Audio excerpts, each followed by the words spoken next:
there, cowboys and cowgirls. Welcome to Twisted Picks. This is week 14 of that NFL slate. Woo-hee, time flies. You might be familiar with my great grandpappy, Doc Holliday. Of course, his son, Jock Holliday, and his son, Rock Holliday. And I'm the next one. My name is Lock Holliday, here to talk you through all your NFL picks here for week 14. Another solid week for us here at the OK Corral. Last week we were 4-2, running our overall record on the season to 44 wins, 26 losses in just one single push. It's time for week 14 in the NFL. Giddy up. Here we go. Game numero uno. The Baltimore Ravens at the Pittsburgh Steelers. Steelers are given 2.5 points with a total of 36.5. Let me tell you, this Baltimore Ravens defense is playing up a storm. They're giving up just 13.3 points per game since they acquired Roquan Smith from the Chicago Bears. Kenny Pickett, he is one of the worst quarterbacks this season from a clean pocket. 67.6 passer rating. That's 36 out of 37 qualified quarterbacks. And that's behind only Baker Mayfield. Baltimore is the fourth team in NFL history to lead by 2 possessions in the fourth quarter of their first 11 games. Each of the other 3 teams went 11-0. This Baltimore Ravens team, 7-4. Everything was going wrong at the end of those games. But they came through against Denver on the final drive of the game last week. I think maybe they ride some of that momentum. Harbaugh is 12-2 against the spread in division in December. And since he arrived in Baltimore, favorites of more than a field goal in this matchup are 1-15-2 against the spread. I know that doesn't quite fit. This is only 2.5, but we know it's going to be close. I'll take the points. Give me Baltimore plus 2.5. Our second game of the morning is the Carolina Panthers at the Seattle Seahawks. Seahawks are given 3.5 points with a total of 43.5. Let me tell you, this Carolina Panthers team, they didn't have a quarterback problem. They had a Baker Mayfield problem, and that boy is out and into Los Angeles, the city of angels. Seattle's got issues at the running back position. No Kenneth Walker. DJ Dallas and Tony Jones are both banged up as well. I like this Carolina defense against a Seattle Seahawks team that's being forced into being one-dimensional. Underdogs of more than a field goal this season with totals of 47 below are 54-32. Yeehaw! That's 63% against the spread. Give me Carolina plus 3.5.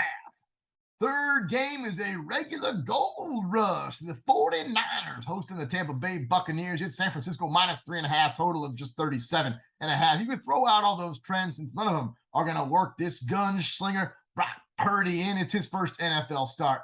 But I do think the 49ers defense is playing at a super high level right now, and the Bucs are not. In fact, I think this Thomas Brady might just be the worst 45-year-old starting quarterback I've ever seen in my whole life.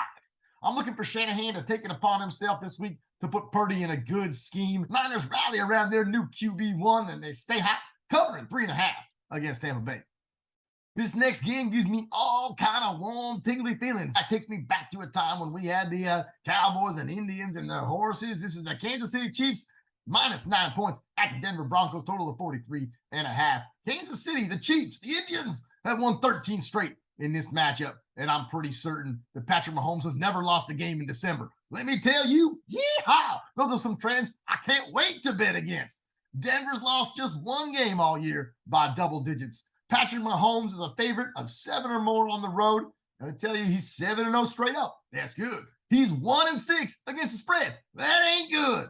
Denver goes very heavy with their sets against the subpar Kansas City run defense. This, again, fits our model of taking underdogs in a low total game. I'm taking Denver, the Ponies, plus 9.5. Outside of the main slate, we go to Sunday night. The Miami Dolphins staying on the West Coast to take on the Los Angeles Superchargers. Miami's favored by 3, total of 52.5 points in this one. I got to say, this seems like the right spread. Miami just a tad better than the Chargers at this time, but the Chargers have to be the more desperate team right now. They have faint flicker of playoff hopes alive, but they got to win now. Miami's also in kind of a spot. They got to look ahead to those Buffalo Bills. Hey, Buffalo Bill! They got to play the Buffalo Bills next Saturday with the division on the line. I'm looking for a high-scoring game here. Whoever has the ball last has a chance to win it, and I like that to be a close game. May as well take the points. I got the Bolts. Give me the Chargers plus 3. Yeehaw! And for this final game of this Week 14 slate, we're going to Monday night. We got the New England Patriots favored by 1.5 points at the Arizona Cardinals into the southwestern United States. Total is 44.5. Let me tell you, I got to get rid of this thing. This thing requires a lot of thought. I got to put on my big hat, big thoughts for this one. I ain't going to go very far in the research on this one. This came up seemingly as a toss-up. And I'd be crazy not to side with Bill Belichick against Cliff Kingsbury. I don't care how many 6 shooters Cliff's got in his pocket. Belichick, coming off a loss as a favorite of 7 or more points, is 44-11 in his career. That's pretty damn good. Running quarterbacks do give the Pats some issues. That's a bit of a concern. But I'm thinking with the extended rest, New England has to be the side. As long as we get a halfway decent version of Mac Jones in this one, give me the New England Patriots -1.5 on Monday night. Yeehaw! I heard there's a new cowboy film coming out all about the sun. It's set in the West. What are you talking about, that boy? Oh, that boy ain't just a happy cowboy. That boy is a jolly rancher. Now, I hate to always just be horsing around. My buddy over there, he asked me to round up 18 cows. I said, sure. That's about 20 cows. Hey, look, I'm Garth Brooks. I feel like I died and came back to life. It's reincarnation. I never trust a Canadian handicapper. They got sticky feet. They got maple stirrups. I got a buddy who works in finance. They call him the Lone Arranger. Kind of like this outfit I got here. They call this ranch dressing. You hear, I think the Houston Texans had a touchdown this week. It was at the airport. Hey, what do the Texans and the post office have in common? Yeah, neither one of them deliver on Sundays. Hey, what do you call a bunch of millionaires sitting around watching the Super Bowl? The Houston Texans. No, don't buy that blanket from the Houston Texans store. It don't cover anybody. My vacuum broke, so I put a Houston Texans sticker on it. Sucks again. Here's all we got, folks. Good luck this week. May all your steers come in at night. See you next week.